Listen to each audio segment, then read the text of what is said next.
안녕 친구들. 부동산에 전혀 관심 없는 친구들도 저마다 부동산에 대해서 이런저런 생각들을 한마디씩 하곤 하잖아. 부자들만 부동산으로 돈을 버는 더러운 세상. 정부는 집값 안 잡고 뭐 하냐? 숨만 쉬고 평생을 모아야 집을 살 수 있는 게 정상이냐? 이런 감정적인 이야기부터 우리나라에서는 부동산을 해야 돈을 벌지. 일본 버블을 보면 부동산으로 돈을 버는 시대는 갔어. 인구가 줄고 있는데 앞으로 집값은 폭락할 거야. 이런 나름 논리가 있는 이야기까지 우리나라 사람들 저마다 부동산에 일가견이 있는 것 같아. 1980년대 후반 서울 대방동의 한 중학교 교실을 풍경이야. 호샴마, 니샴마, 살라살라. 까까머리 중학생들이 중국 무술에 나오는 무협 고수를 흉내내고 있어. 그냥 학처럼 팔을 쭉 뻗고 비틀거리면서 서 있는 동작만으로는 부족했는지 말도 안 되는 중국말 흉내까지 내는 거지. 쉬는 시간 10분 동안 우당탕탕 하는 와중에 수학 문제와 씨름하는 녀석도 있고 도시락 깎먹는 녀석들도 있었고 별별 친구들이 다 있었지. 하지만 수학 문제 풀다가도 도시락 까먹다가도 왕조현 얘기만 나오면 다들 귀가 쫑긋하던 때였어.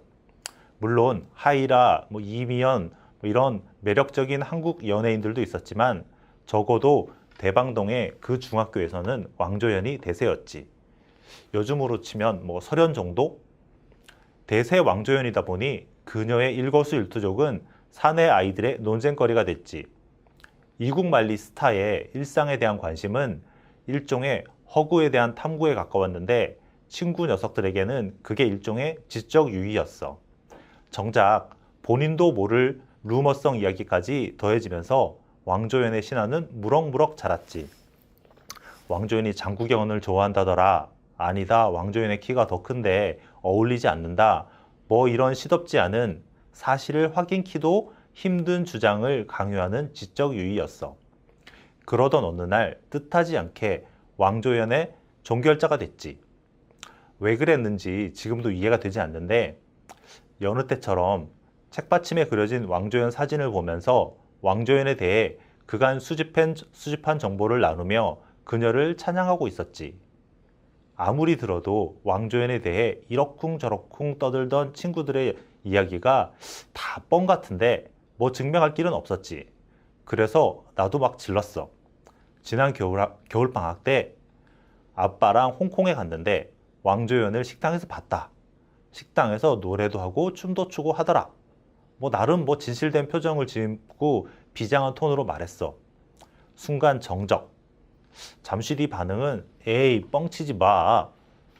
수많은 거짓 신화로 탑을 쌓은 친구들이 격렬하게 저항을 했지. 이때 지면 안 되는 거잖아. 진짜다. 아빠랑 같이 가서 봤다. 패튀김 디너쇼 같은 그런 거 하더라. 왕조연 실제 봤더니 정말 예쁘더라. 이런 식으로 TV에서 봤던 패튀김 디너쇼를 연상해 가면서 막 우겼지. 홍콩에 가볼 길이 없던 녀석들, 그 녀석들 입장에서 갔다 왔다는데 어쩌겠어. 그렇게 뜻하지 않게 왕조연의 권위자가 됐었지. 자, 지금은 10년 넘게 부동산 기사를 써왔다는 이유로 친구들을 만날 때마다 야, 앞으로 부동산 시장 어떻게 될 것 같아?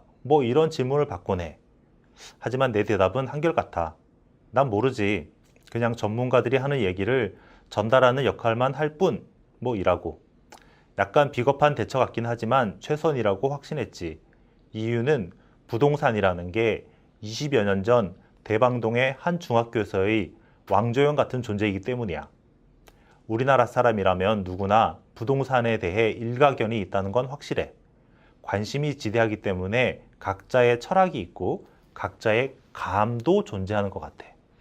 이런 가설은 대학 동창회 같은 데 가면 쉽게 확인할 수 있어.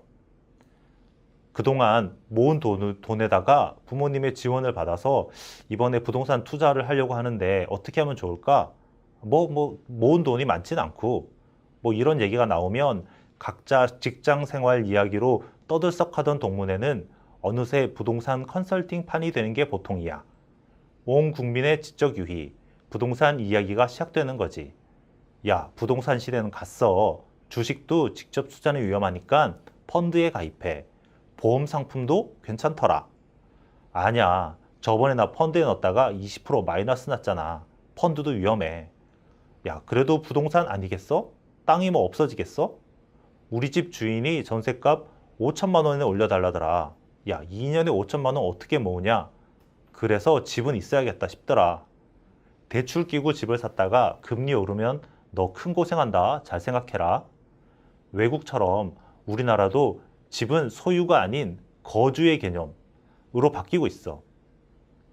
야, 그래도 2년마다 이사하려니까 귀찮고 애들 학교 문제도 있고 비용도 만만치 않고 점점점. 모두가 맞는 말 같지만 모두가 그 실체를 확인키도 쉽지 않은 이야기들이야. 이야기를 꺼낸 녀석은 애꿎은 담배만 뻐끔뻐끔 들으면 들을수록 더 복잡해지는 거지. 그런 상황에서 지금은 부동산 업계에서 글을 쓰고 보고서를 만들고 하면서 밥벌이를 하는 내가, 아니 과거의 왕조연 종결자가 무슨 답을 할 수 있겠어. 머릿속으로 그려만 되지. 가만히 있어보자. 저 녀석 연봉이 한 4,500이라고 했었지. 한 달에 한 가처분 소득이 한 200 정도는 되겠다. 요즘에 금리가 올라서 한 3.5% 되고 전셋값 상승률 점점점 뭐 술자리에서 그것도 머릿속으로만 계산하려고 하니까 답을 구할 수가 없더라고. 게다가 그 녀석의 성향이 투자 지향적인지 아니면 보수적인지 이런 것도 모르겠어. 그러고 있다 보면 결론이 안 나. 그런데 항상 그럴 때 질문이 돌아와. 임마, 너도 그래도 부동산 쪽에 있다는데 뭔가 말 좀 해라. 설왕설래 하던 중에 누군가 질문을 던지지. 머릿속으로 온갖 계산을 해보지만 역시 대답은 한 가지야. 난 모르지. 그냥 전문가들이 하는 얘기를 전달하는 것뿐이야. 부동산은 주식, 펀드, 채권, 선물, 옵션 같이 일상생활에서 그리 멀리 있지 않아. 전 국민이 관심을 보이고 전 국민이 아는 만큼 전 국민이 즐기는 지적 유의의 대상인 게 바로 부동산인 것 같아. 부동산이 좋고 부동산이 가치가 있다는 건 이처럼 온 국민이 즐기고 있고 온 국민이 관심을 가지고 있다는 것 때문이 아닐까 싶어. 그것만으로 빛을 발하는 게 부동산인 것 같아. 다만 예전에 왕조영 종결자 같은 어설픈 부동산 종결자가 나오지 않기를 바랄 뿐이야. 그런데 왕조연이 누군지 알아? 아마 모르는 친구들도 많겠다. 그러면 천녀유혼이라고 영화를 한번 검색해봐. 엄청 예뻐. 그럼 안녕.